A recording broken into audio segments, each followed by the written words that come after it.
ಕ್ಷಣದ ಸುದ್ದಿಗಾಗಿ ಟಿವಿ9 ಕನ್ನಡ ಚಾನೆಲ್ಗೆ ಸಬ್ಸ್ಕ್ರೈಬ್ ಆಗಿ ಬೆಲ್ ಐಕಾನ್ ಒತ್ತಿ. ನಿಮ್ಮ ನ್ಯೂಸ್ ರೂಮ್ಗೆ ಸ್ವಾಗತ. ನಾನು ರಂಗನಾಥ್ ಭಾರದ್ವಾಜ್. ಇವತ್ತಿನ ಬುಲೆಟಿನ್ ಕಂಪ್ಲೀಟ್ಲಿ ಕೊರೋನಾ ಮಯ ಆಗಿದೆ. ಯಾಕಂದರೆ ಕೊರೋನಾ ಸುದ್ದಿಗಳೇ ಇವತ್ತು ಹೆಚ್ಚಿರುವಂಥದ್ದು. ಅರ್ಧ ಗಂಟೆ ಅವಧಿನಲ್ಲಿ ಸಾಕಷ್ಟು ಸಂಗತಿಗಳನ್ನು ಹೇಳ್ತೀನಿ. ಅದರಲ್ಲೂ ವೆರಿ ಇಂಪಾರ್ಟೆಂಟ್ ಸಂಗತಿಗಳು, ಅದರಲ್ಲಿ 5 ವೆರಿ ಇಂಪಾರ್ಟೆಂಟ್ ಪಾಯಿಂಟ್ಗಳು. ಬನ್ನಿ. ನಂಬರ್ 1, ನಾವು ನೋಡ್ತಾ ಇದ್ದೀವಿ ಎಷ್ಟರ ಮಟ್ಟಿಗೆ ಬೆಂಗಳೂರಿನಲ್ಲಿ ಮತ್ತೆ ಲಾಕ್ಡೌನ್ ಸೀಲ್ ಡೌನ್ ಶುರು ಆಯಿತು. ಎಲ್ಲೋ ಒಂದು ಕಡೆ ಬೆಂಗಳೂರು ಜನರು ಮೈ ಮರೆತು ಬಿಟ್ಟಿದ್ರು. ಅದರ ಪ್ರತಿಫಲವನ್ನು ಮತ್ತೆ ಉಣ್ಣಬೇಕಾದಂಥ ಸ್ಥಿತಿ ಈಗ ಬಂದಿದೆ. ನಾವೆಲ್ಲರೂ ಕೂಡ ಅದಕ್ಕೆ ಸಿದ್ಧವಾಗಿರಬೇಕು, ಬೇರೆ ಮಾರ್ಗ ಇಲ್ಲ. ಇದು ನಂಬರ್ 1. ಇನ್ನು ನಂಬರ್ 2, 15 ದಿನದ ಆತಂಕ. ಮುಖ್ಯಮಂತ್ರಿಗಳು ಹೇಳ್ತಾರೆ 15 ದಿನ ನಾವು ನೋಡ್ತೀವಿ, ಅದರ ಸ್ಥಿತಿಗತಿಗಳು ಏನು ಅನ್ನೋದನ್ನು ಅಧ್ಯಯನ ಮಾಡ್ತೀವಿ ಅನ್ನುವಂಥದ್ದು. 15 ದಿನ ಇನ್ನು ಟೆನ್ಷನ್ ತಪ್ಪಿದ್ದಲ್ಲ. ಎಷ್ಟರ ಮಟ್ಟಿಗೆ ನಾವು ಜಾಗೃತರಾಗ್ತೀವೋ ಅಷ್ಟರ ಮಟ್ಟಿಗೆ ನಾವು ಬಚಾವಾಗ್ತೀವಿ. ಇಲ್ಲ ಅಂತಂದರೆ ಭಗವಂತನು ಕೂಡ ನಮ್ಮನ್ನು ಕಾಪಾಡಲಿಕ್ಕೆ ಸಾಧ್ಯ ಇಲ್ಲ. ಇನ್ನು ನಂಬರ್ 3, ರಾಜಧಾನಿಗೆ ಹೊಸ ರಗಳೆ. ಯಾಕಂದರೆ ಹೊಸ ರೂಲ್ಸು ರೆಗ್ಯುಲೇಷನ್ಸು ಶುರುವಾಗಿದೆ ಈಗ. ಯಾಕಂದರೆ ಈಗಿನ ಲಾಕ್ಡೌನ್ ಇದೆಯಲ್ಲ, ಹಿಂದಿನ ಲಾಕ್ಡೌನು ಅವನ್ನೆಲ್ಲವನ್ನೂ ಕೂಡ ಜ್ಞಾಪಿಸ್ಕೋಬೇಕು. ಸೀಲ್ ಡೌನ್ ಭಾಳ ಅದ್ಭುತವಾಗಿ ಮಾಡಿಬಿಟ್ರು ನಮ್ಮವರು. ಎಷ್ಟರ ಮಟ್ಟಿಗೆ ಅಂತಂದರೆ ಜನ ಎಗ್ಗಿಲ್ಲದೇ ಓಡಾಡ್ತಾ ಇದ್ರು. ಆದರೆ ಈ ಬಾರಿ ಸರಿಯಾದ ರೀತಿಯಲ್ಲಿ ಬಂದೋಬಸ್ತ್ ಮಾಡಬೇಕು, ಬೇರೆ ಮಾರ್ಗ ಇಲ್ಲ. ಇದು ನಂಬರ್ 3. ಇನ್ನು 4ನೇ ನೋಡ್ತಾ ಇದ್ದೀವಿ ನಾವು, ಬೆಂಗಳೂರಿಗೆ ಡೆಡ್ಲಿ ದಾಳಿ. ಎಷ್ಟರ ಮಟ್ಟಿಗೆ ಬೆಂಗಳೂರನ್ನ ತಿಂತಾ ಇದೆ ಕೊರೋನಾ ಅನ್ನಲಿಕ್ಕೆ ಬೆಸ್ಟ್ ಎಕ್ಸಾಂಪಲ್ ಇವತ್ತು ಲಭ್ಯ ಆಗಿರುವಂಥದ್ದು. ಈ ಸಂಖ್ಯೆ ನೋಡಿದ್ರೆ ನೀವು ಬೆಚ್ಚಿ ಬಿದ್ದು ಬಿಡ್ತೀರಾ ಅಂತ ಒಂದು ಸ್ಥಿತಿ ಬೆಂಗಳೂರಿಗಿದ್ದು. ಇನ್ನು ರಾಜ್ಯಾದ್ಯಂತ ಸ್ಥಿತಿಗತಿಗಳು ಹೆಂಗಿದೆ, ಯಾಕಂದರೆ ಕಿಲ್ಲರ್ ಕೋಪದಲ್ಲಿ ಕರುನಾಡು ಎಷ್ಟರ ಮಟ್ಟಿಗೆ ಮುಳುಗಿ ಹೇಳ್ತಾ ಇದೆ. ಇದರ ಬಗ್ಗೆ ಸಾಕಷ್ಟು ಸಂಗತಿಗಳನ್ನು ನಾನು ನಿಮಗೆ ಕೊಟ್ಟೆ ಕೊಡ್ತೀನಿ ಇವತ್ತು ಅರ್ಧ ಗಂಟೆಯ ಅವಧಿನಲ್ಲಿ. ವೆರಿ ಇಂಪಾರ್ಟೆಂಟ್ ಸಂಗತಿನ ನಾನು ಶುರು ಮಾಡ್ತಾ ಇದ್ದೀನಿ, ನಿಮಗೆ ಕೊಡಲೇಬೇಕು. ಅದೇನು ಅಂತಂದರೆ ಇಲ್ಲಿ ತನಕ ನೋಡಿ, ಲಾಕ್ಡೌನ್ ಆಯಿತು. ಲಾಕ್ಡೌನ್ ಜನ ಡೋಂಟ್ ಕೇರ್, ತಲೆನೇ ಕೆಡಿಸ್ಕೊಳ್ಳಿಲ್ಲ, ಎಗ್ಗಿಲ್ದೇ ಓಡಾಟ ಮಾಡಿದರು. ಅದರಲ್ಲೂ ಏನು ಅಂತಂದರೆ ಈ ತರಕಾರಿ ಬಂತು ಅಂದರೆ, ಸೊಪ್ಪು ಬಂತು ಅಂದರೆ ಹಬ್ಬ ನೂಕುನುಗ್ಗಲು ನೋಡಬೇಕಾಗಿತ್ತು. ಇವತ್ತು ಸಿಕ್ಕರೆ 1 ವರ್ಷಕ್ಕೆ ಸಿಗಲ್ಲ ಅನ್ನೋಷ್ಟರ ಮಟ್ಟಿಗೆ ಜನ ಕಾಂಪಿಟೇಷನ್ ಮಾಡಿಬಿಟ್ರು. ಅದಾದಮೇಲಿಂದ ಇದೇನೋ ವರ್ಕೌಟ್ ಆಗಲ್ಲ ಅಂತ ಗೊತ್ತಾಯಿತು. ಕೆಲವೊಂದು ಏರಿಯಾಗಳನ್ನು ಸೀಲ್ ಡೌನ್ ಮಾಡುವಂಥ ಪ್ರಯತ್ನವನ್ನು ಕೂಡ ಸರ್ಕಾರ ಮಾಡಿತು. ಸೀಲ್ ಡೌನ್ದು ಕೂಡ ಅದೇ ಹಣೆ ಬರವೆ. ಸೀಲ್ ಡೌನ್ ಅಂತಂದರೆ ಯಾರು ಅರೆಸ್ಟ್ ಮಾಡಕ್ಕೆ ಕರ್ಕೊಂಡು ಹೋಗ್ತಾರಲ್ಲ ಅಂಥವ್ರ ಪೊಲೀಸರು ಸರ್ಪಗಾವಲಿದ್ದರೂ ಕೂಡ ಅಲ್ಲಿ ಜನರು ದಾಂಧಲೆ, ಗಲಾಟೆ. ಇನ್ನು ಕೆಲವರು ಎಳ್ಕೊಂಡು ಹೋಗಕ್ಕೆ ಹೋದ್ರು ಅಂತಂದ್ರೆ ನಾಯಕರೇ ಬಂದು ನಿಂತ್ಕೊಳ್ಳುವಂಥದ್ದು. 1-2 ಹುಚ್ಚಾಟಗಳು ಇದೆಲ್ಲ ಆಯಿತು. ಇದೆಲ್ಲ ಆದಮೇಲೆ ಯಾವುದೂ ಸರಿ ಮಾಡೋಕ್ಕಾಗಲ್ಲ ಅಂತ ಗೊತ್ತಾಯ್ತು ನಮ್ಮ ಸರ್ಕಾರಕ್ಕೆ. ಅಂತೂ ಇಂತೂ ಕಂಪ್ಲೀಟ್ ಫ್ರೀಡೌನ್ ಆಯಿತು. ಫ್ರೀಡೌನ್ ಆದಂಥ ಪರಿಣಾಮಗಳು ನೋಡಿ ಹೆಂಗಿದೆ ಅಂತ. ನೋಡಿ, ಸರ್ಕಾರ ಫ್ರೀಡೌನ್ ಮಾಡ್ತು, ಸರ್ಕಾರ ಎಲ್ಲವನ್ನೂ ಕೂಡ ತೆಗೆದುಹಾಕ್ತು. ನಾವು ಕೂಡ ಒಂದು ಲೆಕ್ಕದಲ್ಲಿ ಅತಿಯಾದ ಸ್ವಾತಂತ್ರ್ಯ ಸಿಕ್ಕೋ ರೀತಿಯಲ್ಲಿ ಶುರು ಮಾಡಿದ್ವಿ ಓಡಾಡಲಿಕ್ಕೆ, ಎಗ್ಗಿಲ್ದೇ ಓಡಾಡೋಕ್ಕೆ ಶುರು ಮಾಡಿದ್ವಿ. ಆದರೆ ಸರ್ಕಾರ ಸ್ವಾತಂತ್ರ್ಯ ಕೊಟ್ಟಿರ್ಬೋದು, ಕೊರೋನಾ ಕೊಟ್ಟಿತ್ತ ನಮಗೆ? ಇಲ್ಲ. ಕೊರೋನಾ ಕಾಯ್ತಾ ಆಯಿತು ಇದೇ ಸ್ಥಿತಿಗೋಸ್ಕರ. ಆಮೇಲೆ ಎಷ್ಟರ ಮಟ್ಟಿಗೆ ವ್ಯಾಪಿಸ್ತು ನೋಡಿ. ಇವತ್ತು ಪತ್ರಗಿಟ್ಟೋಗಿದೆ ಸರ್ಕಾರ. ವ್ಯವಸ್ಥೆ ಹೆಂಗಿದೆ ಏನು ಮಾಡೋಕ್ಕಾಗಲ್ಲ. ಯಾಕಂದರೆ ಇಷ್ಟೊಂದು ದೊಡ್ಡ ಪ್ರಮಾಣದಲ್ಲಿ ರೋಗಿಗಳ ಸಂಖ್ಯೆ ಏರ್ತಾ ಹೋಯಿತು ಅಂತಂದರೆ ಗತಿ ಏನಾಗಬೇಕು? ಈಗ ಮತ್ತೆ ಬೆಂಗಳೂರಿನಲ್ಲಿ ಲಾಕ್ಡೌನ್ ಸೀಲ್ ಡೌನ್. ಹಾಗಾದರೆ ಈ ಲಾಕ್ಡೌನ್ ಸೀಲ್ ಡೌನ್ ಏನು, ಯಾಕೆ ಸರ್ಕಾರ ಈ ನಿರ್ಧಾರಕ್ಕೆ ಬಂತು, ಎಲ್ಲೆಲ್ಲಿ ಇದರ ಪರಿಣಾಮ ನೋಡಿ. ಚಿಕ್ಕಪೇಟೆಯಲ್ಲಿ 25ಕ್ಕೂ ಹೆಚ್ಚು ಪ್ರಕರಣಗಳು ಬೆಳಕಿಗೆ ಬಂದಿದೆ. ಕಲಾಸಿಪಾಳ್ಯಂ ಇರ್ಬೋದು, KR ಮಾರ್ಕೆಟ್ ಇರ್ಬೋದು, ಅಲ್ಲೆಲ್ಲ ಲಾಕ್ಡೌನ್ ಮಾಡುವಂಥದ್ದಕ್ಕೆ ಇವತ್ತು ಕಲಾಸಿಪಾಳ್ಯವನ್ನ ಲಾಕ್ಡೌನ್ ಮಾಡ್ತೀವಿ ಅಂತ ಹೇಳ್ತಿದ್ದಾರೆ. ಲಾಕ್ಡೌನ್ ಮಾಡ್ಬಿಟ್ರೆ ನಾವು ಹೊಟ್ಟೆಗೆ ಹೆಂಗೆ ತಿನ್ನೋದು? ಶ್ರೀಮಂತ ದೇಶ ಅಲ್ಲ ನಮ್ದು, ಎಲ್ಲ ದುಡಿಯುವಂತ ದೇಶ, ದುಡಿದು ತಿನ್ನೋ ದೇಶನೇ ನಮ್ದು. ಎಲ್ಲಿಗೆ ಹೋಗ್ಬೇಕು ಅವರೆಲ್ಲ? ಈ ಲಾಕ್ಡೌನ್ ಮಾಡಿದ್ರೆ ಎಷ್ಟೋ ಜನಗಳು ಹಸುವಿಂದ ಸತ್ತೋಗ್ಬಿಡ್ತಾರೆ ಸರ್, ಕೊರೋನಾ ಬಂದು ಸಾಯಲ್ಲ. ಸೀಲ್ ಡೌನ್ ಮಾಡಲೇಬೇಕಾಗ್ತದೆ, ಅದನ್ನು ನಾವು ಮಾಡ್ತೇವೆ. KR ಮಾರ್ಕೆಟ್ನ ಲಾಕ್ಡೌನ್ ಮಾಡಲಿಕ್ಕೆ ಸರ್ಕಾರ ಆದೇಶವನ್ನು ಹೊರಡಿಸಿರ್ತಕ್ಕಂಥದ್ದು. ದಿನೇ ದಿನೇ ಬೆಂಗಳೂರಿನಲ್ಲಿ ಪಾಸಿಟಿವ್ ಪ್ರಕರಣಗಳು ಹೆಚ್ಚಾಗ್ತಾನೆ ಇವೆ. ನಾನೀಗ ಸದ್ಯ ವಿವಿಪುರಂ ಏರಿಯಾದಲ್ಲಿದ್ದೀನಿ. ಒಂದಷ್ಟು ದಿನ ಸ್ಟ್ರಿಕ್ಟ್ ಲಾಕ್ಡೌನ್ ಮಾಡಲಿ. ಬೆಂಗಳೂರಿನ ಮತ್ತಷ್ಟು ಏರಿಯಾಗಳನ್ನು ಸೀಲ್ ಡೌನ್ ಮಾಡಲಿಕ್ಕೆ ಚಿಂತನೆಯನ್ನು ಮಾಡಿರ್ತಕ್ಕಂಥದ್ದು.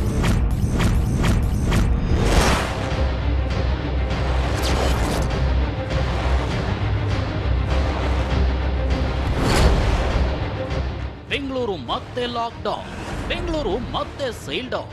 ರಾಜಧಾನಿಯ ಗಲ್ಲಿ ಗಲ್ಲಿಯೂ ಲಾಕ್ಡೌನ್, ಏರಿಯಾಗಳೇ ಸೀಲ್ ಡೌನ್.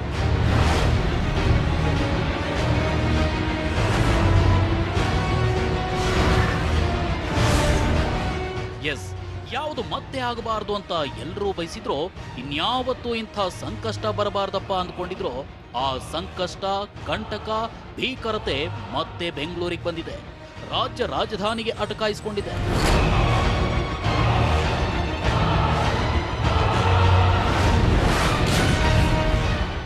ಲಿಯಾನ್ ಸಿಟಿಯಲ್ಲಿ ಮತ್ತೆ ಲಾಕ್ಡೌನ್ ಸೀಲ್ ಡೌನ್ ಪರ್ವ ಶುರು.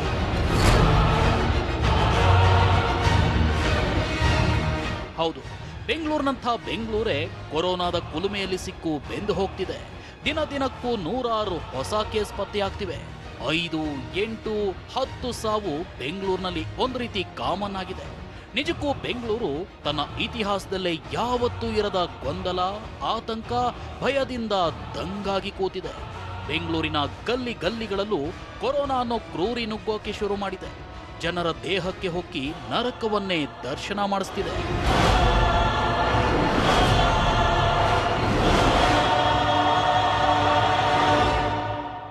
ಒಂದ್ ಕಡೆ ಬೆಂಗಳೂರಿನಲ್ಲಿ ಹೆಮ್ಮಾರಿ ವೈರಸ್ ನಿಯಂತ್ರಣಕ್ಕೆ ಬರ್ತಿಲ್ಲ. ಬೆಂಗಳೂರಿನ ಆಸ್ಪತ್ರೆಗಳಲ್ಲಿ ಬೆಡ್ ಸಿಗ್ತಿಲ್ಲ. ಕ್ರಿಟಿಕಲ್ ಕಂಡೀಷನ್ಗೆ ಹೋದವರಿಗೂ ವೆಂಟಿಲೇಟರ್ಗಳೇ ಇಲ್ಲ. ಸರ್ಕಾರಿ ಆಸ್ಪತ್ರೆಗಳು ಸಾಕಾಗ್ತಿಲ್ಲ. ಖಾಸಗಿ ಆಸ್ಪತ್ರೆಯಲ್ಲಿ ಟ್ರೀಟ್ಮೆಂಟ್ ಇನ್ನೂ ಶುರುವಾಗಿಲ್ಲ. ಒಟ್ಟಾರೆ ಬೆಂಗಳೂರು ಕೊರೋನಾದ ಯಮಪಾಶಕ್ಕೆ ಸಿಲುಕಿ ಅಕ್ಷರಶಃ ಬರ್ಬಾದಾಗಿ ಹೋಗುತ್ತೇನೋ ಅನ್ನೋ ಭೀತಿಗೆ ಬಿದ್ದಿದೆ.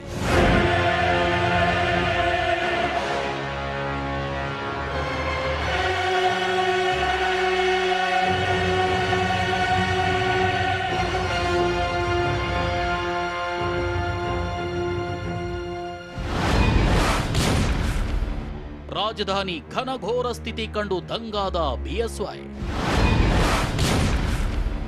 ಬೆಂಗಳೂರಿನ ಅಧಿಕಾರಿಗಳ ಜೊತೆ ಎಮರ್ಜೆನ್ಸಿ ಮೀಟಿಂಗ್. ತುರ್ತು ಮೀಟಿಂಗ್ನಲ್ಲಿ ಲಾಕ್ಡೌನ್ ಸೀಲ್ ಡೌನ್ ನಿರ್ಧಾರ.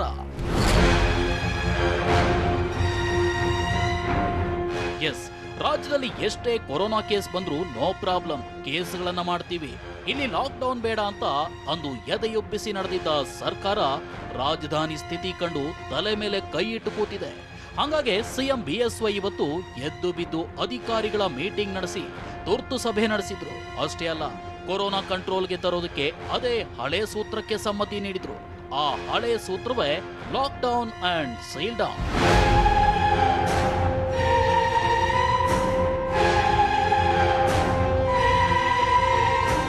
ಕೊರೋನಾ ಆಗಿರುವಂತಹ ಮನೆಯವರ ಏರಿಯಾವನ್ನ ಶೀಲ್ಡ್ ಡೌನ್ ಮಾಡ್ಕೊಂಡಿದ್ದಾರೆ. ಏರಿಯಾಗೆ ನೋಡ್ತಾ ಇರ್ಬೋದು ನೀವು, ಹಗ್ಗವನ್ನ ಕಟ್ಟಿದ್ದಾರೆ. ಇಲ್ಲಿ ಸದ್ಯಕ್ಕೆ ಯಾವುದೇ ರೀತಿಯ ಜನರು ಮುಂಜಾಗ್ರತಾ ಕ್ರಮಗಳನ್ನ ತೆಗೆದುಕೊಳ್ತಾ ಇಲ್ಲ. ಜೆ ನಗರ, ಪದರಾಯನಪುರ ಸುತ್ತಮುತ್ತಲಿರುವಂತಹ ಜನ ಸಾಕಷ್ಟು ಜನ ಓಡಾಡ್ತಾ ಇದ್ದಾರೆ.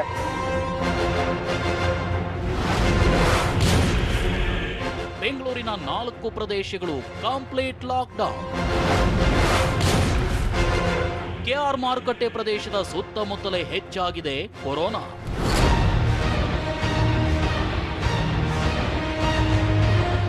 ನಿಜ, ಇದೇ ಈಗ ಸರ್ಕಾರವನ್ನ ಕಂಗೆಡಿಸಿರೋದು.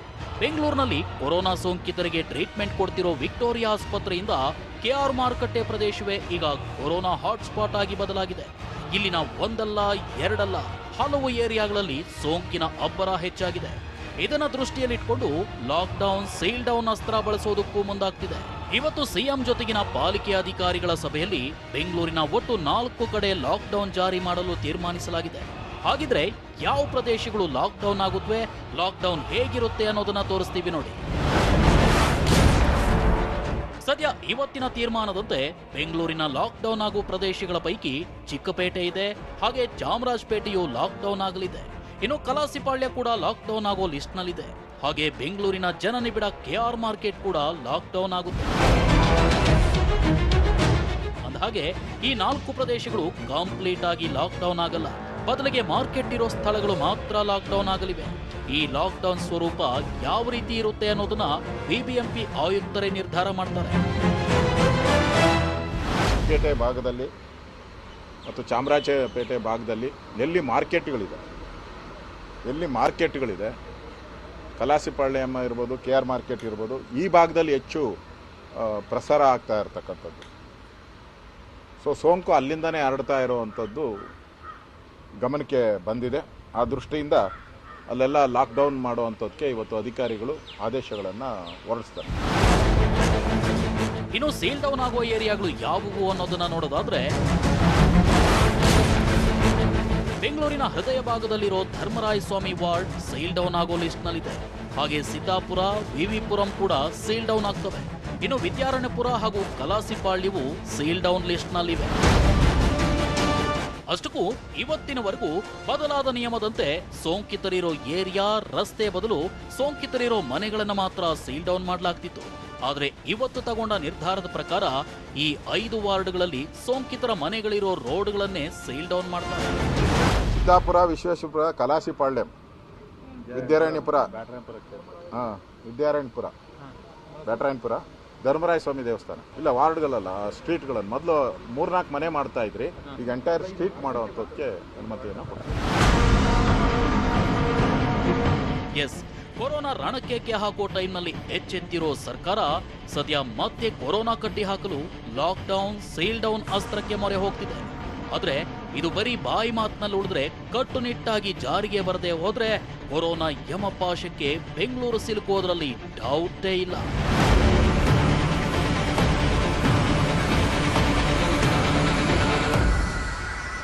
ಕಿರಣ್ ಹನ್ಯಡ್ಕ ಜೊತೆ ಮುತ್ತಪ್ಪ, TV9 ಬೆಂಗಳೂರು. ದಿನದಿಂದ ದಿನಕ್ಕೆ ಕೊರೋನಾ ಆರ್ಭಟ ಮಿತಿ ಮೀರಿ ಹೋಗ್ತಾ ಇದೆ. ಇದು ಸಹಜವಾಗಿಯೇ BSY ಅವರ ನಿದ್ದೆಗೆಡಿಸಿದೆ. ಯಾಕೆ ಹೀಗೆ ಆಗ್ತಾ ಇದೆ ಅನ್ನುವಂಥದ್ದು ಅವರ ಪ್ರಶ್ನೆ. ಹೀಗಾಗೇ ಅವರೇ ತುರ್ತಾಗಿ ಇವತ್ತು ಮೀಟಿಂಗ್ ಕರೆದ್ರು, ಮಹತ್ವದ ಮೀಟಿಂಗ್. ಅವರ ಸಹೋದ್ಯೋಗಿಗಳ ಜೊತೆಗೆ, ಅಂದರೆ ಮಂತ್ರಿಗಳ ಜೊತೆಗೆ, ಅಧಿಕಾರಿಗಳ ಜೊತೆಗೆ ಅವರು ಮೀಟಿಂಗ್ ಮಾಡಿದರು. ಮೀಟಿಂಗ್ನಲ್ಲಿ ಹಲವಾರು ವಿಚಾರಗಳ ಬಗ್ಗೆ ಚರ್ಚೆ ಮಾಡಿದರು. ಹಿಂಗೆ ಬಿಟ್ಟರೆ ಪರಿಸ್ಥಿತಿ ನೆಟ್ಟಗಿರಲ್ಲ ಅಂತ ಹೇಳಿ 15 ದಿನಗಳ ಕಾಲಾವಕಾಶ, ಅಂದರೆ ಈಗ ಲಾಕ್ಡೌನ್ ಮತ್ತು ಸೀಲ್ ಡೌನ್ ಆಗುತ್ತಲ್ಲ, 15 ದಿನಗಳ ಕಾಲಾವಕಾಶದಲ್ಲಿ ಅಲ್ಲಿನ ಸ್ಥಿತಿಗತಿಗಳು ಸರಿಯಾಗಬೇಕು. ಆ 15 ದಿನಗಳ ಕಾಲಾವಕಾಶ ಇದೆಯಲ್ಲ, ಅದು ಸಾಮಾನ್ಯದಲ್ಲ. ಅದು ಬಹಳ ಸ್ಟ್ರಿಕ್ಟಾಗಿ ಏನೇನನ್ನು ಪರಿಗಣಿಸಬೇಕು, ಏನೇನನ್ನು ಅನುಷ್ಠಾನ ಮಾಡಬೇಕು ಅದನ್ನು ಮಾಡಬೇಕು. ಅಂದರೆ ಈ ಮಹತ್ವದ ಮೀಟಿಂಗ್ ಆದ ನಂತರ ಈ ನಿರ್ಣಯ ಹೊರಗಡೆಗೆ ಬಂತು. ಕೊರೋನಾ ಆರ್ಭಟಕ್ಕೆ ಬೆಚ್ಚಿ ಬಿದ್ದ ಸಿಎಂ ಮೀಟಿಂಗ್. ಈ ಥರ ಸಮುದಾಯಕ್ಕೆ ಹೋಗಬಾರ್ದು ಅನ್ನೋ ದೃಷ್ಟಿಯಿಂದನೇ ಮುಂದಿನ 15 ದಿನಗಳೇ ನಿರ್ಣಾಯಕ. ಮುಖ್ಯಮಂತ್ರಿಗಳು ಕಟ್ಟುನಿಟ್ಟಿನ ಆದೇಶಗಳನ್ನು ಇವತ್ತು ಕೊಟ್ಟಿದ್ದಾರೆ. ಕೊರೋನಾ ತಡೆಗೆ ಸರ್ಕಾರದಿಂದ ಆಪರೇಷನ್ 15. ಹಬ್ಬ ಅಂತ ಪರಿಸ್ಥಿತಿ ನಿರ್ಮಾಣ ಆಗಿರೋದ್ರಿಂದ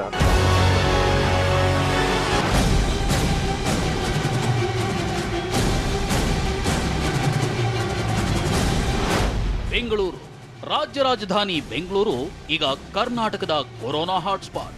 ಅಷ್ಟೇ ಯಾಕೆ, ಹೀಗೆ ಮುಂದುವರೆದ್ರೆ ಬೆಂಗಳೂರು ಮತ್ತೊಂದು ಮುಂಬೈ ಆಗೋದ್ರಲ್ಲಿ ಅನುಮಾನವೇ ಇಲ್ಲ. ಈ ವಿಚಾರ ಈಗ ಸಿಎಂ ಯಡಿಯೂರಪ್ಪಗೆ ಚೆನ್ನಾಗಿ ಅರಿವಾಗಿದ್ದು, ಸಿಎಂ ನಿದ್ದೆಗೆಡಿಸಿದ್ದು ರಾಜಧಾನಿಯೇ ಬಚಾವ್ ಮಾಡಲಾಗದಿದ್ರೆ ರಾಜ್ಯವನ್ನ ಕಾಪಾಡೋಕ್ಕಾಗುತ್ತಾ ಅನ್ನೋ ಭೀತಿ BSYಗೂ ಕಾಡ್ತಿದೆ. ಹೀಗಾಗಿಯೇ ಸಿಎಂ ಇಂದು ಏಕಾಏಕಿ ಕ್ರೂಷಿಯಲ್ ಮೀಟಿಂಗ್ ನಡೆಸಿದ್ದಾರೆ.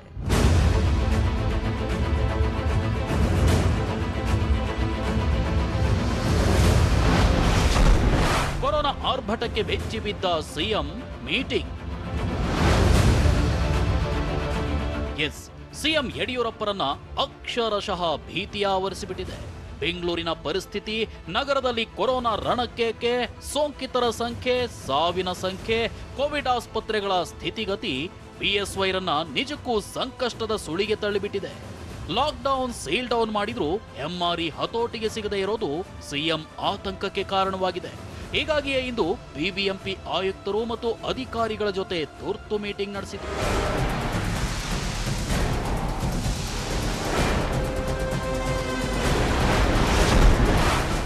ಮುಂದಿನ 15 ದಿನಗಳೇ ನಿರ್ಣಾಯಕ. ನಿಜ, ಸಿಎಂ ನೇತೃತ್ವದ ಸಭೆ ವೇಳೆ ಕೊರೋನಾ ವಿಚಾರವಾಗಿ ಸಾಕಷ್ಟು ವಿಚಾರಗಳು ಚರ್ಚೆಯಾಗಿವೆ. ಈ ವೇಳೆ ಸದ್ಯದ ಬೆಳವಣಿಗೆ ಕುರಿತು ಸಿಎಂ ತೀವ್ರ ಆತಂಕ ವ್ಯಕ್ತಪಡಿಸಿದ್ದಾರೆ. ಹೀಗಾಗಿ ಮುಂದಿನ 15 ದಿನಗಳು ಬೆಂಗಳೂರು ಮತ್ತು ರಾಜ್ಯದ ಪಾಲಿಗೆ ನಿರ್ಣಾಯಕವಾಗಲಿದೆ ಅಂತ ಸಿಎಂ ಹೇಳಿದ್ದಾರೆ. ಅಷ್ಟೇ ಅಲ್ಲ, ಅಧಿಕಾರಿಗಳಿಗೆ ಕೆಲ ಖಡಕ್ ಸೂಚನೆಗಳನ್ನು ಕೊಟ್ಟಿದ್ದಾರೆ. ಅಷ್ಟಕ್ಕೂ ಸಭೆಯಲ್ಲಿ ಸಿಎಂ ಹೇಳಿದ್ದೇನು ಅಂತ ನೋಡೋದಾದ್ರೆ,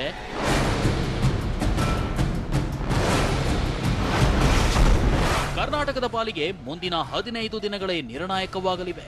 ರಾಜ್ಯದಲ್ಲಿ ಕೋವಿಡ್ ಸೋಂಕು ನಿಯಂತ್ರಣಕ್ಕೆ ಸರ್ಕಾರ 15 ದಿನ ಟಾರ್ಗೆಟ್ ಫಿಕ್ಸ್ ಮಾಡಿದೆ. ಹೀಗಾಗಿ ಮುಂದಿನ 15 ದಿನಗಳ ಟಾರ್ಗೆಟ್ ಇಟ್ಕೊಂಡು ಕಾರ್ಯನಿರ್ವಹಿಸುವಂತೆ ಸಿಎಂ ಅಧಿಕಾರಿಗಳಿಗೆ ಸೂಚಿಸಿದ್ದಾರೆ. 15 ದಿನಗಳಲ್ಲಿ ಕೊರೋನಾವನ್ನ ನಿಯಂತ್ರಿಸುವಲ್ಲಿ ಯಶಸ್ವಿಯಾಗಬೇಕು. 15 ದಿನಗಳ ಕಾಲ ಅತಿ ಹೆಚ್ಚು ಮುನ್ನೆಚ್ಚರಿಕಾ ಕ್ರಮಗಳನ್ನು ಕೈಗೊಳ್ಳಬೇಕು. ಸಂಬಂಧಪಟ್ಟ ಅಧಿಕಾರಿಗಳು ಶ್ರಮ ವಹಿಸಿ ಕೆಲಸ ಮಾಡಬೇಕು. ಬೆಂಗಳೂರು ಸೇರಿದಂತೆ ರಾಜ್ಯದಲ್ಲಿ ಕೊರೋನಾ ಕೇಸ್ ಹೆಚ್ಚಾದರೆ ಪ್ರಸ್ತುತ ಇರೋ ಲಾಕ್ಡೌನ್ ಕಟ್ಟುನಿಟ್ಟಾಗಿ ಜಾರಿಗೊಳಿಸಬೇಕು. ಹೆಚ್ಚು ಕೊರೋನಾ ಪ್ರಕರಣಗಳು ವರದಿಯಾದರೆ ಸೀಲ್ ಡೌನ್ ಮಾಡಬೇಕು ಅಂತ ಅಧಿಕಾರಿಗಳ ಸಭೆಯಲ್ಲಿ ಸಿಎಂ ಯಡಿಯೂರಪ್ಪ ಸೂಚಿಸಿದ್ದಾರೆ. ಇನ್ನು ಇನ್ನು ಕೊರೋನಾ ವಿಚಾರವಾಗಿ ಸಿಎಂ ಬಿಎಸ್ವೈ ಆತಂಕಕ್ಕೆ ಇನ್ನೂ ಒಂದಷ್ಟು ಕಾರಣಗಳಿವೆ. ರಾಜ್ಯದ ಭವಿಷ್ಯದ ಕುರಿತು ಬಿಎಸ್ವೈಗೆ ಭೀತಿ ಇದೆ. ಅವೇನು ಅನ್ನೋದನ್ನ ತೋರಿಸ್ತೀವಿ ನೋಡಿ.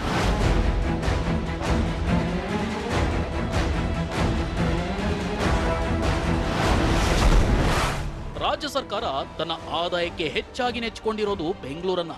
ಕೈಗಾರಿಕೆ, ಐಟಿ, ಬಿಟಿ, ಇತರೆ ವಾಣಿಜ್ಯ ಚಟುವಟಿಕೆಗೆ ಬೆಂಗಳೂರು ಕೇಂದ್ರವಾಗಿದೆ.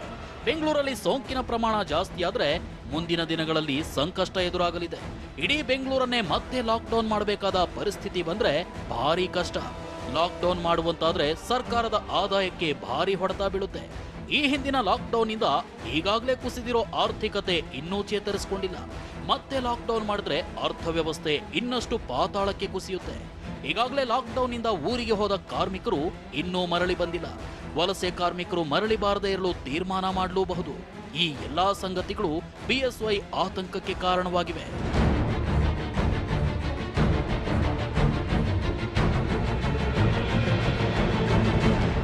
ಇನ್ನು ಬೆಂಗಳೂರು ಸೇರಿದಂತೆ ರಾಜ್ಯದ ಜನರು ಲಾಕ್ಡೌನ್ ಸಡಿಲಿಕೆಯನ್ನ ದುರುಪಯೋಗ ಪಡಿಸಿಕೊಂಡಿದ್ದಾರೆ ಅನ್ನೋ ಬಗ್ಗೆನೂ ಸಿಎಂ ಸಭೆಯಲ್ಲಿ ಬೇಸರ ವ್ಯಕ್ತಪಡಿಸಿದ್ದಾರೆ.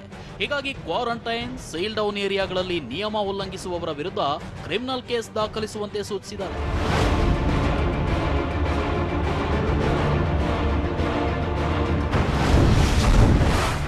ಬೆಂಗಳೂರಲ್ಲಿ ಕೊರೋನಾ ಸಮುದಾಯಕ್ಕೆ ಹಬ್ಬೋ ಪರಿಸ್ಥಿತಿ.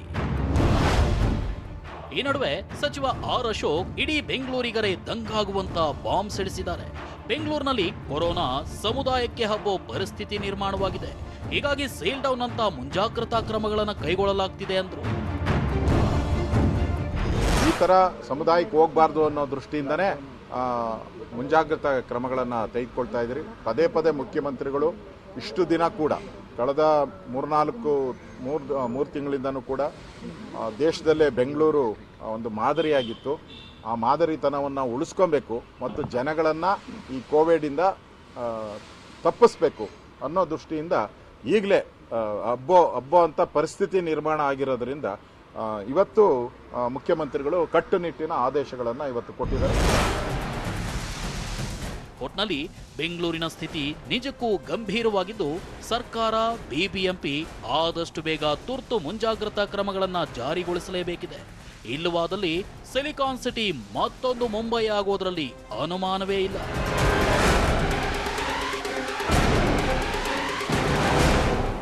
Bureau report, TV9. ಬೆಂಗಳೂರಿನ ಬಗ್ಗೆ ಯಾಕೆ ಮುಖ್ಯಮಂತ್ರಿಗಳು ತಲೆ ಕೆಡಿಸ್ಕೊಂಡ್ರು ಗೊತ್ತಿರುವಂಥ ಸಂಗತಿ. ಯಾಕಂದರೆ ರಾಜ್ಯದ ಜವಾಬ್ದಾರಿಯನ್ನು ಹೊತ್ತಿರುವಂಥವರು, ಅವರಿಗೆ ಖಂಡಿತವಾಗಲೂ ತಲೆ ಬಿಸಿ ಇದೆ, ಜವಾಬ್ದಾರಿ ಇದೆ. ಯಾಕಂದರೆ ರಾಜ್ಯದ ಆದಾಯ ಹೆಚ್ಚು ಕಡಿಮೆ 80-85% ಆದಾಯ ಬರುವಂಥದ್ದು ಬೆಂಗಳೂರಿನಿಂದಲೇ. ಇಂಥ ಸಂದರ್ಭದಲ್ಲಿ ಬೆಂಗಳೂರನ್ನೇ ಕಳ್ಕೊಂಡ್ಬಿಟ್ರೆ, ಅಂದರೆ ಬೆಂಗಳೂರೇ ಹುಷಾರಿಲ್ಲ ಅಂತ ಅಡ್ಡ ಉದ್ದ ಮಲಗಿಬಿಟ್ರೆ, ಇಲ್ಲೆಲ್ಲವೂ ಕೂಡ ಬಂದಾಗ್ಬಿಟ್ರೆ ಗತಿ ಏನಾಗಬೇಕು? ಇದೇ ಮುಖ್ಯಮಂತ್ರಿಗಳಿಗೆ ಕಾಡಿರುವಂಥದ್ದು. ನನಗೆ ಭಾಳ ಆಶ್ಚರ್ಯ ಆಗುವಂಥ ಸಂಗತಿ ಏನು ಅಂತಂದರೆ, ಇಷ್ಟೊಂದೆಲ್ಲ ಬೆಂಗಳೂರಲ್ಲಿ ಕೇಸ್ಗಳು ಜಾಸ್ತಿ ಆಗ್ತಾ ಇದೆ. ಇನ್ನೂ ಕೂಡ ಸಂಬಂಧಪಟ್ಟಂಥ ಮಂತ್ರಿಗಳು ಏನು ಮಾಡ್ತಾ ಇದ್ದಾರೆ? ಏನು ಆಗಬೇಕಾಗಿತ್ತು, ಏನು ಮಾಡಬೇಕಾಗಿತ್ತು ಅದ್ರ ಬಗ್ಗೆ ಪರಿಜ್ಞಾನ ಇಲ್ವಾ? ಅಟ್ಲೀಸ್ಟು ಮುಖ್ಯಮಂತ್ರಿಗಳೇ ಸಭೆ ಕರೆಯೋ ತನಕ ನೀವು ಸುಮ್ಮನೆ ಕೂತ್ಕೊಂಡಿದ್ದೀರಾ?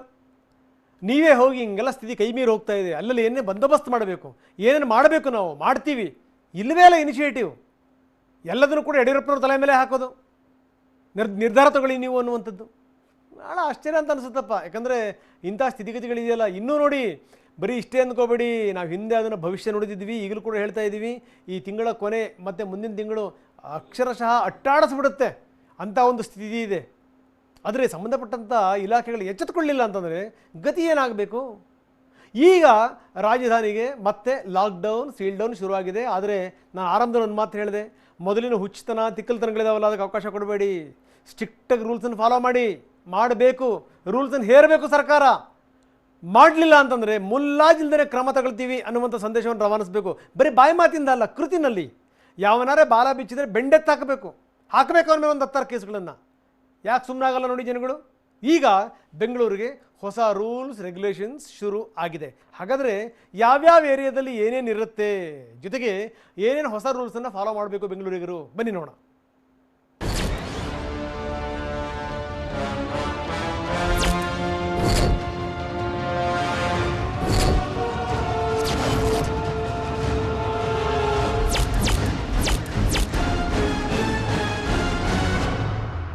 Lockdown, seal down, silicon city ಬೆಂಗಳೂರಿಗೆ ಹಾಕ್ತಿರುವ ಬ್ಯಾರಿಕೇಡ್ ಬಲೆ ಇದು. ಕೊರೋನಾ ಕಂಟಕದಲ್ಲೂ ಲಾಕ್ಡೌನ್ ಆಗಿದ್ದ ಏರಿಯಾಗಳು ಅನ್ಲಾಕ್ ಆಗಿತ್ತು. ಆದ್ರೆ ಈಗ ಅನ್ಲಾಕ್ ಆಗಿದ್ದ ಬೆಂಗಳೂರಿನ ಏರಿಯಾಗಳು ಮತ್ತೆ ಲಾಕ್ಡೌನ್ ಆಗ್ತಾ ಇವೆ. ಹೀಗೆ ಆಗಿದ್ದು ಯಾಕೆ? ಫ್ರೀಡೌನ್ ಏರಿಯಾಗಳು ಮತ್ತೆ ಲಾಕ್ಡೌನ್ ಆಗೋಕೆ ಕಾರಣ ಏನು? ಹೊಸ ಸೀಲ್ಡೌನ್ ನಿಯಮಗಳಾದ್ರೂ ಏನು? ರಾಜಧಾನಿಯಲ್ಲಿ ಜಾರಿ ಆಗ್ತಾ ಇರುವ ಹೊಸ ರೂಲ್ಸ್ಗಳು ಏನು? ಈ ಎಲ್ಲ ಪ್ರಶ್ನೆಗಳಿಗೆ ಉತ್ತರ ಇಲ್ಲಿದೆ ನೋಡಿ.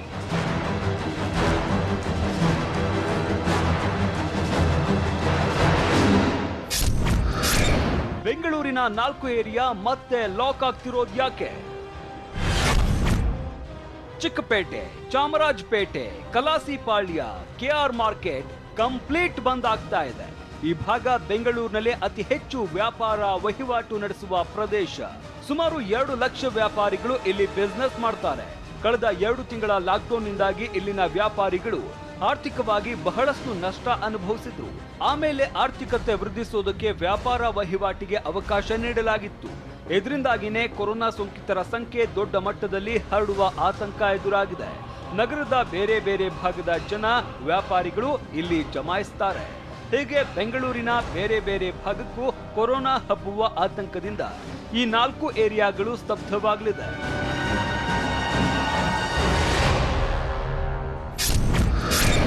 ಬೆಚ್ಚಿ ಬೀಳಿಸಿದೆ ಈ ಏರಿಯಾಗಳ ಕೊರೋನಾ ಕೇಸ್ ಹಿಸ್ಟರಿ. ಕೆಆರ್ ಮಾರುಕಟ್ಟೆ ಸುತ್ತಲ ಪ್ರದೇಶದಲ್ಲಿ ಈಗಾಗಲೇ 187ಕ್ಕೂ ಹೆಚ್ಚು ಕೊರೋನಾ ಕೇಸ್ ಪತ್ತೆಯಾಗಿದೆ. ಒಟ್ಟು 5 ಮಂದಿ ಸೋಂಕಿತರು ಸಾವನ್ನಪ್ಪಿದ್ದಾರೆ. ಅದಕ್ಕಿಂತಲೂ ಮುಖ್ಯವಾಗಿ ವೈರಸ್ ಒಬ್ಬರಿಂದ ಒಬ್ಬರಿಗೆ ಹಬ್ತಾ ಇದೆ. ಹೀಗಾಗಿ ಕೆಆರ್ ಮಾರುಕಟ್ಟೆ ಕಲಾಸಿಪಾಳ್ಯವನ್ನ ಸೀಲ್ ಡೌನ್ ಮಾಡಲು ಸರ್ಕಾರ ಪ್ಲಾನ್ ಮಾಡಿಕೊಂಡಿದೆ.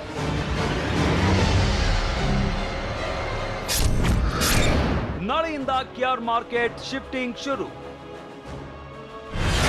ಸರ್ಕಾರದ ಹೊಸ ಆದೇಶದ ಪ್ರಕಾರ ಕೆಆರ್ ಮಾರ್ಕೆಟ್ ವ್ಯಾಪ್ತಿಯಲ್ಲಿ ಅಗತ್ಯ ವಸ್ತುಗಳನ್ನು ಹೊರತುಪಡಿಸಿ ಉಳಿದಂತೆ ಎಲ್ಲಾ ವಾಣಿಜ್ಯ ಚಟುವಟಿಕೆಗಳು ಸ್ತಬ್ಧವಾಗಲಿದೆ.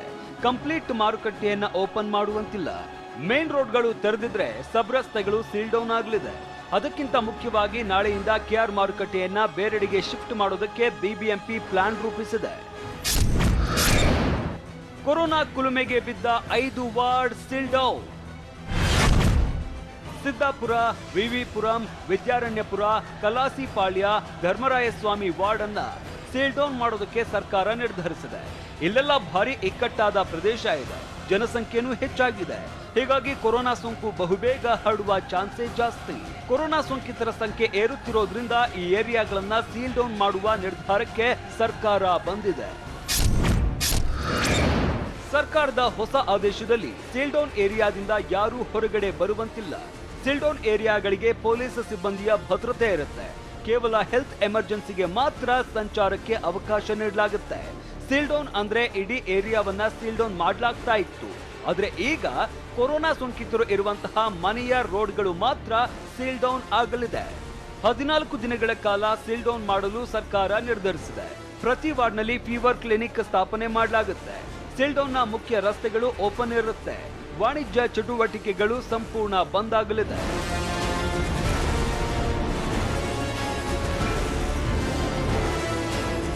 ಆನಂದಪುರ ಸ್ಲಂ ಒಂದರಲ್ಲೇ 6 ಮಂದಿಗೆ ಕೊರೋನಾ ಪಾಸಿಟಿವ್ ಬಂದಿದ್ದು 3 ಬಲಿಯಾಗಿದ್ದಾರೆ. ಇದೇ ಕಾರಣಕ್ಕೆ 700 ಮನೆಗಳಿರುವ ಸುಮಾರು 4000 ಮಂದಿ ವಾಸ ಇರುವ ಆನಂದಪುರ ಸ್ಲಂ ಪ್ರದೇಶವನ್ನ ಸೀಲ್ ಡೌನ್ ಮಾಡಲಾಗಿದೆ.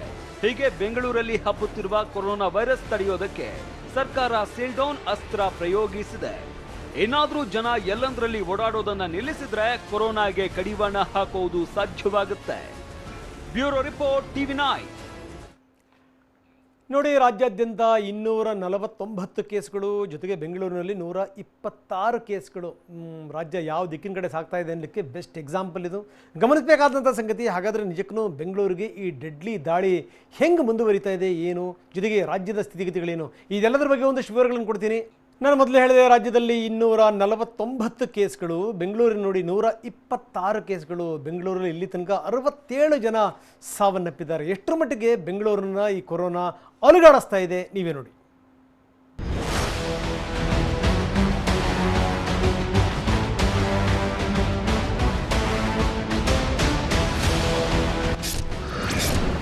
ದ್ವಿಶತಕ ಬಾರಿಸಿ 5ರ ಉಸಿರು ನಿಲ್ಲಿಸಿದ ಕೊರೋನಾ. ರಾಜಧಾನಿ ಬೆಂಗಳೂರಿನ ಗಲ್ಲಿ ಗಲ್ಲಿಗೂ ನುಗ್ಗಿದ ಸೋಂಕು.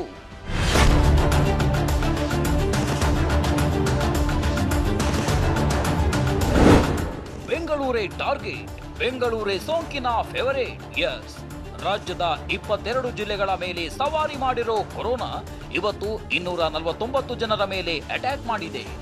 ಆ ಮೂಲಕ ರಾಜ್ಯದಲ್ಲಿ ಸೋಂಕಿತರ ಸಂಖ್ಯೆ 9399ಕ್ಕೆ ಏರಿಕೆಯಾಗಿದೆ. ಇನ್ನು ಬೆಂಗಳೂರಿನಲ್ಲಿ ಬರೋಬ್ಬರಿ 126 ಜನರಿಗೆ ಕೊರೋನಾ ಬಂದಿದೆ. ಅದಕ್ಕಿಂತಲೂ ಶಾಕಿಂಗ್ ವಿಷಯ ಅಂದ್ರೆ ರಾಜಧಾನಿಯ ಬಹುತೇಕ ಸೋಂಕಿತರಿಗೆ ಕೊರೋನಾ ಹೇಗೆ ಬಂತು ಅನ್ನೋದೇ ಗೊತ್ತಾಗ್ತಿಲ್ಲ. ಅಷ್ಟಕ್ಕೂ ಇವತ್ತು ಅನಾಮತ್ 5ರನ್ನ ಕೊಂದು ಹಾಕಿದೆ.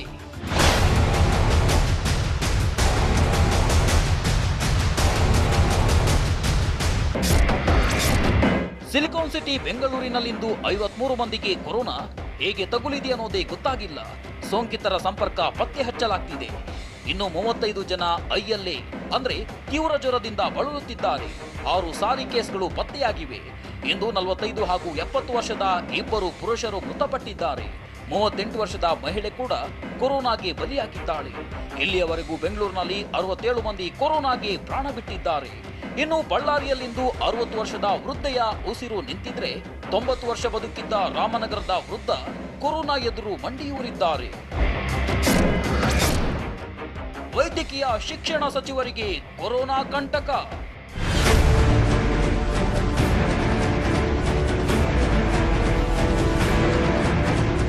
ಹೌದು, ವೈದ್ಯಕೀಯ ಶಿಕ್ಷಣ ಸಚಿವ ಡಾಕ್ಟರ್ ಕೆ ಸುಧಾಕರ್ ಅವರ ಸುತ್ತ ಕೊರೋನಾ ಸೋಂಕು ಸುಳಿದಾಡ್ತಿದೆ. ಸಚಿವರ ತಂದೆಗೆ ಇವತ್ತು ಕೊರೋನಾ ಪಾಸಿಟಿವ್ ಬಂದಿದೆ. ಈ ಬಗ್ಗೆ ಟ್ವೀಟ್ ಮಾಡಿರುವ ಸುಧಾಕರ್, ನನ್ನ ತಂದೆಯವರಿಗೆ ಕೊರೋನಾ ಪಾಸಿಟಿವ್ ಬಂದಿರುವುದು ದೃಢಪಟ್ಟಿದೆ. ಕುಟುಂಬದ ಇತರೆ ಸದಸ್ಯರ ವರದಿಗಾಗಿ ಆತಂಕದಿಂದ ಕಾಯುತ್ತಿದ್ದೇನೆ. ನಿಮ್ಮೆಲ್ಲರ ಹಾರೈಕೆ ಇರಲಿ ಅಂತ ಕೇಳಿಕೊಂಡಿದ್ದಾರೆ. ಇದಕ್ಕೂ ಮುನ್ನ ಸುಧಾಕರ್ ಅವರ ಮನೆಯಲ್ಲಿ ಅಡುಗೆ ಮಾಡುವವರಿಗೆ ಕೊರೋನಾ ಟೆಸ್ಟ್ ಪಾಸಿಟಿವ್ ಬಂದಿತ್ತು.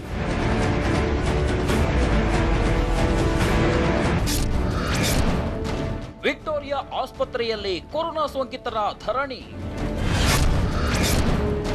ಆಸ್ಪತ್ರೆಯ ಬೆಡ್ಗಾಗಿ ಕೊರೋನಾ ವಾರಿಯರ್ಸ್ ಪರದಾಟ. ಬೆಂಗಳೂರಿನ ವಿಕ್ಟೋರಿಯಾ ಆಸ್ಪತ್ರೆಯಲ್ಲಿ ಅವ್ಯವಸ್ಥೆಯ ಆರೋಪ ಕೇಳಿಬಂದಿದೆ. ಸ್ನಾನಕ್ಕೆ ನೀರಿನ ವ್ಯವಸ್ಥೆ ಇಲ್ಲ, ಊಟ ತಿಂಡಿಯನ್ನ ಕೊಡುತ್ತಿಲ್ಲ ಎನ್ನಲಾಗಿದೆ. ಇಂದು ವ್ಯವಸ್ಥೆ ಖಂಡಿಸಿ